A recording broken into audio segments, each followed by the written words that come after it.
ఎడారిలో సెలయేర్లు.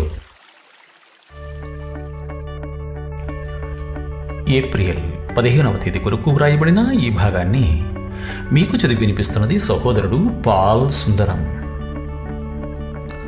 నీ మాట నమ్ముకొని ఉన్నాను. 119వ కీర్తన 42వ చరణం.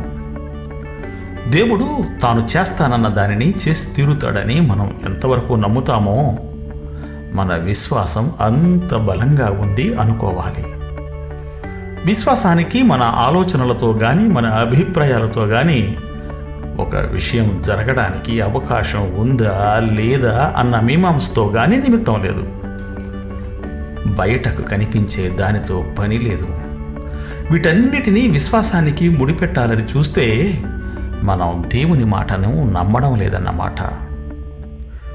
ఎందుకంటే ఆయన మాట ఇచ్చాడు అంటే ఇక మనకి చీకటిలో పని లేదు.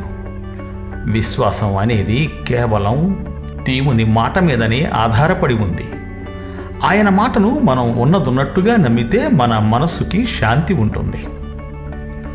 మనలోని విశ్వాసాన్ని వాడుకోవడం దేవుడికి ఎంతో సంతోషదాయకం. మొదటగా మన ఆత్మల్ని దీవించడానికి, రెండవదిగా సంఘాన్ని, సంఘంలో చేరని వాళ్లను కూడా ఆశీర్వదించడానికి. కానీ ఇలా ఉపయోగపడే స్థితి నుంచి మనం మొహం చాటేసుకుంటాం. శ్రమలు వచ్చినప్పుడు మనం ఏమనాలంటే, నా పరలోకపు తండ్రి ఈ శ్రమల గిన్నెని నా చేతుల్లో ఉంచాడు. ఇది గడిచిన తరువాత ఆయనే నాకు రుచికరమైన దాన్ని తాగడానికి ఇస్తాడు. శ్రమలనేవి విశ్వాసానికి ఆహారం. మన పరలోకపు తండ్రి చేతుల్లో ఉండిపోదాం. తన పిల్లలకి మంచి చేయడమే ఆయన మనసుకి ఆనందం. విశ్వాసం ఉపయోగపడడానికి, అభివృద్ధి పొందడానికి సాధనాలు కేవలం కష్టాలు, శ్రమలే కావు.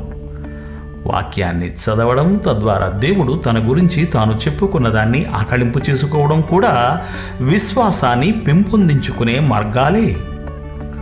నీకు దేవుని వాక్యంతో ఉన్న పరిచయం వల్ల నువ్వు చెప్పగలగాలి, దేవుడంత ప్రేమామయుడు అని. అలా కాని పక్షంలో నేను అపేక్షగా మిమ్మల్ని అర్థిస్తున్నాను. అలాంటి స్థితికి తీసుకురమ్మని దేవుణ్ణి అడగండి.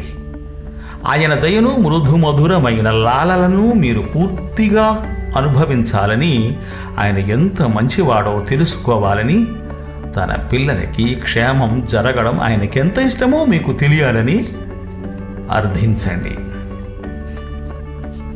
ఇలాంటి మానసిక స్థితికి మనం ఎంత దగ్గరగా రాగలిగితే అంత నిశ్చింతగా మనం ఆయన చేతులకి అప్పగించుకుంటాం. మన బ్రతుకులు ఆయన ఏమి చేసినప్పటికీ తృప్తిగానే ఉంటాము. అప్పుడు శ్రమలు వస్తే మనం చెప్పగలం, వీటి ద్వారా దేవుడు నాకేమి చేయనున్నాడు, ఓపికగా కనిపెట్టి చూస్తాను, ఆయన ఏదో ఒక మేలు చేస్తాడని నా నిశ్చయం. ఈ విధంగా ఒక హుందాతనంతో లోకం ఎదుట సాక్ష్యమిస్తాము. ఈ విధంగా ఇతరులను మనము బలపరుస్తాము. దేవుడు మేము దీవించుగాక. Amen, amen.